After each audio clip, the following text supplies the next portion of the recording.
Hi guys, welcome back sa ating YouTube channel. Usapang politics. Ayan, Pinoy politics mga katropa. So ngayong araw na to, pag-uusapan natin sino nga ba etong susunod para sa 2028 presidential race. Ayan, update ngayong April 2026, Sara Duterte versus the world. Ayan, dahil impeachment time na naman mga katropa. So bakit mainit ang politika ngayon dito sa Pilipinas? And Basti Duterte, tatakbo nga bang Pangulo para sa 2028 election? Ayan, siyam na ba ang pamalit o plan B mga katropa?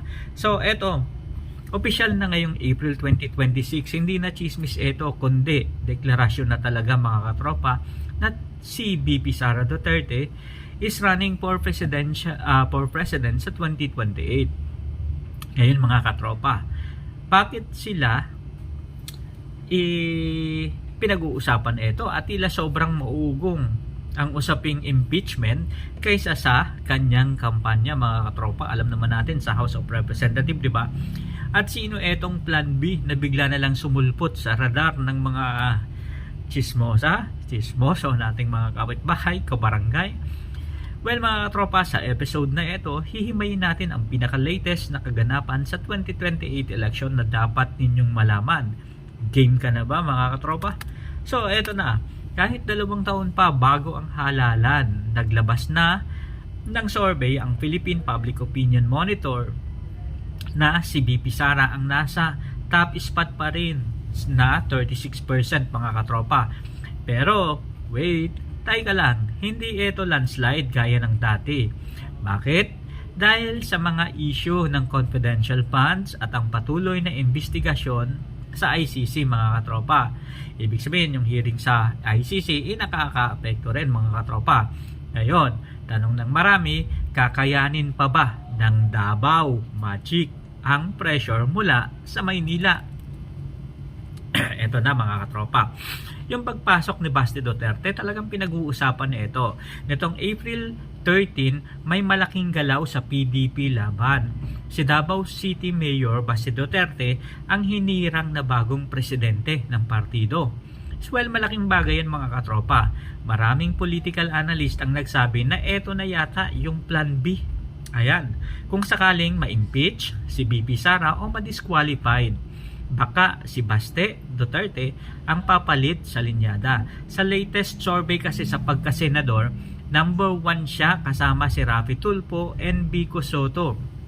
And ang Duterte brand mukhang nag-i-evolve na mga katropa. Kasi kapag sinabi mong number 1, ibig sabihin tumatapat kay Raffy Tulfo and Vico Soto. Well mga katropa, malakas yan. And eto na mga katropa. Pero hindi lang yan.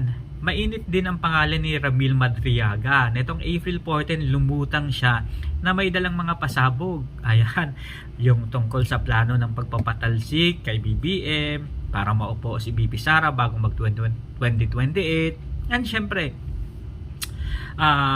tinawag rin na pure fiction at delusional lang ang akusasyon na to ng mga Duterte.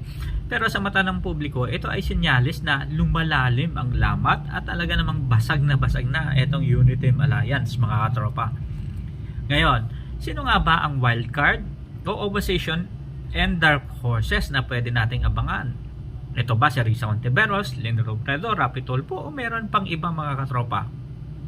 Well, sino ba sa kabilang panig? Ang oposisyon tahimik lang pero gumagalaw. Si Senator Risa Hontiveros at dating VP Leni Robredo ay laging nasa top 5 ng mga survey.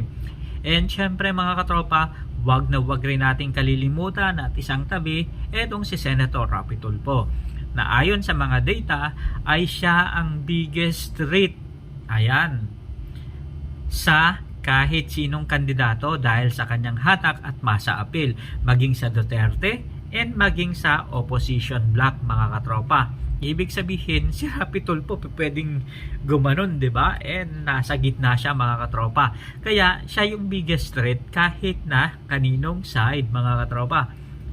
So, ibig sabihin, tanong ng marami, magkakaroon ba ng united opposition o magkakanya-kanya, magwawatak-watak? Alalahanin natin na kapag sinabi mo kasing Duterte, Mindanao Vlog, Ayan, talagang sure ball yan mga katropa. Kayo, sa tingin ninyo, ano pa at sino ang pinaka-qualified na mamuno sa 2028 para sa Pilipinas? Si Sara pa rin ba o panahon na para sa bagong mukha gaya ni Vico Soto, Rapi Tulfo o maging si Baste Duterte? I-comment nyo naman ang inyong opinion mga katropa sa baba. And babasahin natin yan sa susunod natin na vlog. And kung gusto nyo pa ng iba pang update, huwag kalimutang i-like, i-share, and subscribe na rin para laging updated sa politika sa Pilipinas. Hanggang sa susunod na episode, ito ang inyong kasama dito sa Pinoy Politics. Hanggang sa muli, maraming salamat. Paalam.